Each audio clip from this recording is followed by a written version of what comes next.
அதிதீவிர புயலான வர்தா சென்னை மாநகரையை தலைகீழாக புரட்டி போட்டது. புயலின் போது பல்வேறு துறைகளுக்கு தொலைபேசி மற்றும் மின்னஞ்சல் வாயிலாக வந்த புகார்களின் விவரங்களும் அது தொடர்பாக எடுக்கப்பட்ட நடவடிக்கைகள் குறித்தும் இப்போது பார்க்கலாம்.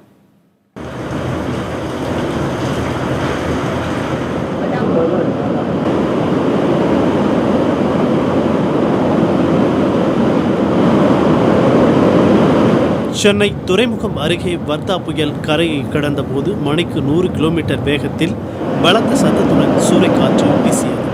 இதில் குடிசைகள், ஓட்டு வீடுகள், வாகனங்கள், கடைகளின் பெயர் பலகைகள், கட்டிடங்களின் மேல் வைக்கப்பட்டிருந்த அலைபேசி கோபுரங்கள் உள்ளிட்டவை சேதமடைந்தன.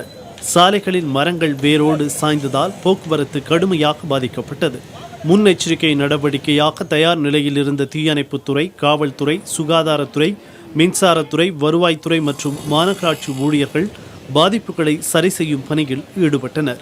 இது தொடர்பாக கொடுக்கப்பட்ட தகவலில் சென்னை மாநகராட்சிக்கு சாலை துண்டிக்கப்பட்டதாக வந்த 279 புகார்களில் 89 புகார்கள் சரி செய்யப்பட்டதாக தெரிவிக்கப்பட்டுள்ளது.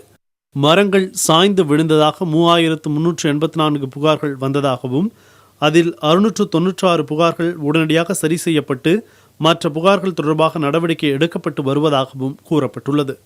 மின் மாற்றி பழுதடைந்ததாக 30 புகார்களும் மின் கம்பங்கள் சாய்ந்ததாக 3400 புகார்களும் வந்தன. தீயணைப்பு துறையிடம் மரம் விழுந்தது தொடர்பாக 68 அழைப்புகளும் தீ விபத்து ஏற்பட்டதாக 3 புகார்களும் கொடுக்கப்பட்டுள்ளன.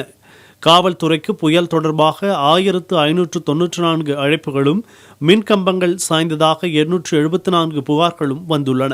சென்னை, காஞ்சிபுரம், திருவள்ளூர் மாவட்டங்களில் ஏற்படுத்தப்பட்டுள்ள 296 பாதுகாப்பு மையங்களில் 97 மையங்கள் செயல்பாட்டில் உள்ளதாகவும் அதில் தேவையான வசதிகளுடன் 10,432 பேர் தங்க வைக்கப்பட்டிருப்பதாகவும் தெரிவிக்கப்பட்டுள்ளது.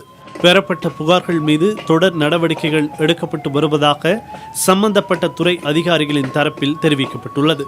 புதிய தலைமுறைக்காக செய்தியாளர் குழு.